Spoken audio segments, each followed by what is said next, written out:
Praise the lord. ఈరోజు దేవుడు మనతో మాట్లాడాలనుకుంటున్న మాట రోమీలకు రాసిన పత్రిక 2వ అధ్యాయము 6వ వచనము. ఆయన ప్రతి వానికి వాని క్రియల చొప్పున ప్రతిఫలం ఇచ్చును. మనం చేసే ప్రతి పనికి దేవుడు ప్రతిఫలం ఇచ్చేవాడుగా ఉన్నాడు.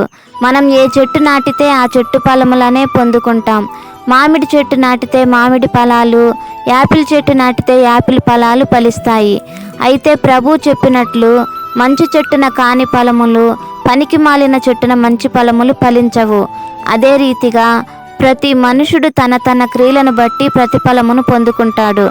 శరీర సంబంధమైన క్రియలు చేయవారు శరీర సంబంధమైన ఫలములను, ఆత్మ సంబంధమైన క్రియలు చేయవారు ఆత్మ సంబంధమైన ఫలములను పొందుకుంటారు. అయితే దేవుడు ఆ క్రియల ఫలమును బట్టే ప్రతిఫలం ఇస్తాడు. శరీర సంబంధమైన క్రియలకు ప్రతిఫలం నరకము, అలాగే ఆత్మ సంబంధమైన క్రియలకు ప్రతిఫలం నిత్య జీవం. ఈరోజు నీ క్రియలు ఎలా ఉన్నాయి? నరకానికి నడిపించే విధంగా ఉన్నాయా? నిత్య జీవమునకు నడిపించే విధంగా నీ క్రియలు ఉన్నాయా? మన క్రియలు మనల్ని నిత్య జీవం వైపు నడిపించే విధంగా ఉండుటకు ప్రభు మనకు సహాయం చేయనుగాక. ఆమేన్.